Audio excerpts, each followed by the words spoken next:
This is Centauri Stir Fry. How the heck are you? Hope you guys are being excellent to each other out there. The holidays are approaching, but first we have Halloween, which is definitely my wife's favorite holiday, and I dig it too. So I thought this was kind of relatable. We have the Gotham by Gaslight statue of Batman by Kotobukiya, a company that I haven't really bought a piece from in a long time, but I do enjoy their stuff. Pretty cool looking box, like a trunk, right? It's kind of, giving you that Victorian age vibe. If you're not familiar with the story, I'm sure there's an animated feature as well. I have not seen that yet, but it looks cool. But the original story came out in like '91. It was like drawn by the excellent Mike Mignola.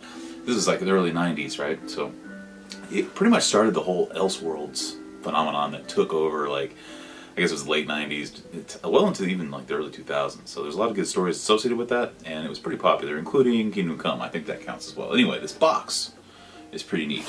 It's like a trunk, right? Victorian era trunk. It's where Batman kept his unmentionables, his tighty-whities or blacky-tighties, or maybe he wore boxers, I'm not sure. On the back, we have a lot of really nifty-looking Japanese writing that I wish I could read, but I think it just says, hey, this will probably cause cancer if you lick it. Here's the Batman, Gotham by Gaslight, 110 statue by Kotobukiya, next to the Batman Blackest Night, Batman Pop. Oh, let's be gentle. Here we go. Here we go. Come on. Come on. Looking pretty good. I love it. I think it's awesome. Man. Pretty cool, man. I like this a lot. Mike Mignola, early awesome cover artist for a lot of really awesome Batman, and even classic X-Men covers, which I really dug. I really dug that stuff. I was gravitated to his artwork, especially like the Brood stuff he was doing. I don't know why. He's good at monsters. And I really fell in love with him, of course, during, for Hellboy. But when I was younger, we had 1989 Batman going on, so we still felt the 89 Keaton fever in 91, and that's when Gotham by Gaslight came out. So it was still a pretty cool concept, and it kind of started the whole Elseworlds kind of thing. So it was a big deal. It was a very strange original tale that a lot of us kids weren't used to seeing. So I think the brickwork looks pretty good. This is a weird spot here in the base that I find strange, but it's not subtle by any means. And I think it looks a little weird if you're not familiar with his artwork. You're probably looking at this and you're like, that's disgusting. How dare you show this? I hate this piece. You're a jerk. But no, I'm just a fan of the artwork itself, and I think it's just, that's how it is, man. It's like, right here. Terminator line right there. 250 degrees, below zero. That's just how it is with this artwork. But it's cool. It's definitely got a creepy little vibe, and I dig it. Especially like this little random pole and this, like, I guess this little fence post there, some kids might have tried to jump at some point. Try to find a shilling. No, actually, this is Gotham. But it's during the Victorian age, right? So, just look at the cape drooping down. All draped down there like that. I like it. I think it's cool. Like I said, this part's weird. Did they miss paint, or were they going to, like, carve something there so it was going to highlight it? I don't know. It looks bare and weird. Here's Batman. He's walking like an Egyptian on top of this Gotham Victorian era chimney. It is Christmas time. It's approaching. I'm sure I just made everyone angry right then. Because you're like, dude, I got bills to pay. Don't bring up Christmas so early. And I apologize. I hate that too.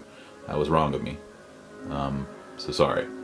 But he does look like he's about to jump through that chimney and give out some presents, right? Like, maybe some yo-yos. Or just some hard candy. Because that was a big deal back then, I'm sure. Anyway, this is Batman. Victorian era Batman with his, like, kind of like I don't know what you call that. Like a duster, like a big old, Sherlock Holmes kind of jacket. Which I think that's what they're going for. Pretty cool. The only thing that bothers me is that the side of his face looks like he was in a car accident, which I don't believe they had. It wasn't a very popular mode of transportation back then. They were kind of like, they're on ponies, man, right? Yeah. Dude, ponies are hookers. I think that's the only thing they rode. Really dig this piece. It's very simplistic. It's not expensive. It's 1/10 scale. It'll fit just about anywhere. So if you're looking for that simplistic Batman piece, if you're a fan of Mignola and you're like, man, is there more out there? Well, here you go. There's a quick look at the other head, the other portrait option. This is like kind of like your pre-bat slit technology. This is a Victorian era thing, so I'm thinking this is pre-bat eye slit tech. The moon was cheese.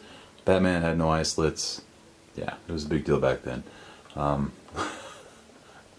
Flu shots were witchcraft.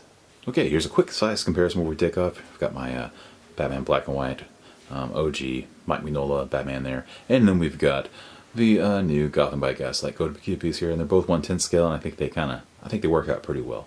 The Batman black and white one's like one of my favorite pieces still, even at this scale.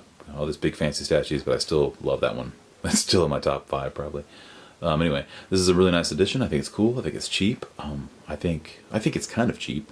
It might be overpriced to some. It is PVC and it's about $100. But I mean, I think it's cool and it's stylish and it's right up my alley. As being a fan of that artwork, anyway, might be a turn off for some, but I think it's pretty cool. I think that's going to do it for this review. So hopefully you enjoyed it. Maybe you got a better idea of what this statue's all about. That's going to do it. Remember, don't give out hard candy for Halloween. I think it's kind of rude. You know, maybe give out some Snickers or some Butterfingers. Make an effort. Also, spay neuter your pets. And we'll see you in the Batcave. And remember, Magneto was right. See you next time.